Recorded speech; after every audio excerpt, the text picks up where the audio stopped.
getting serious when you start writing stuff on paper. Alright, ever since I was young, and ever since I knew the concept of infinity, I've been slightly obsessed with it.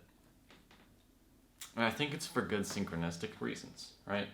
We like to think things are for a reason instead of just happening out of randomness. Anyways, infinity and extremes and how they're useful. Title of this video. Again.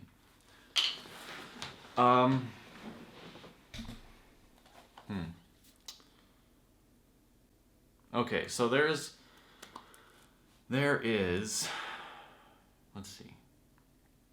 Vsauce made a video about this, where if you were to shine a shadow, let's say a flashlight right here on your hand, and the moon is somewhere back here, and you were to shine a shadow on the moon, if it was possible, you would be moving your hand, and the shadow on the moon technically is moving faster than the speed of light, even though the shadow itself is not made of light, but rather the absence of light, but still technically it is moving faster than the speed of light. Now where the hell was that going with that? Okay. Extremes. You take that vision to the extreme. Now that was already the extreme. This is where I was trying to go with it. There's a projector, the way that our professors teach in Minnesota, I don't really know. It's probably like this everywhere.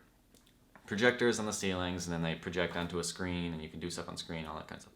Anyways, the professor was standing in front of the screen, creating a shadow on the screen, and I was thinking, that shadow is moving faster than the speed of light because it keeps moving in front of the light. And go watch Vsauce's video, he explains it.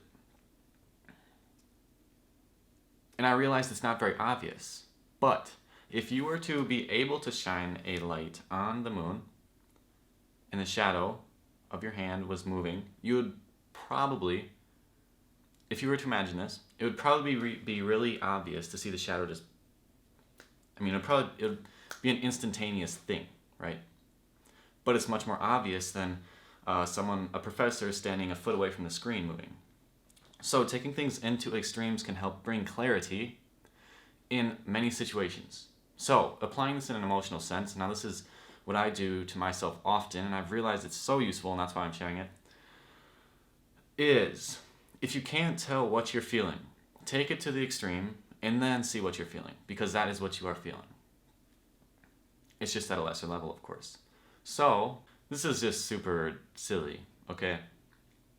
But all the things that I keep thinking of are not as applicable, but it's the same idea. So you lose something, you don't know how you feel about that. You're like, shit. And you still have the hopes of finding it, but you're still wondering, how do I feel about this absence in me?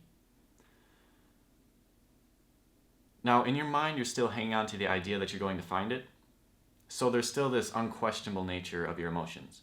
Now, if you were to think, it's lost, it's gone forever, I cannot have it anymore, and then you feel what you feel out of that manifestation, that is what you're actually feeling.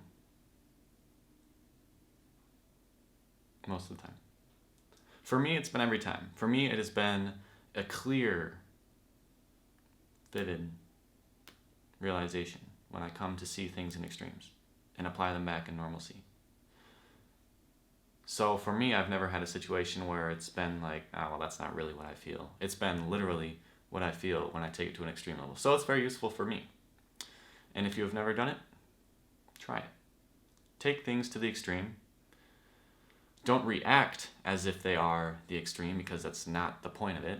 The point is to see how you actually feel in the normalcy, in the realistic situation, not in the extreme situation. So don't get stuck in the unrealistic. Don't get stuck in the fantasy or in the infinite, in the extreme. And see what you feel.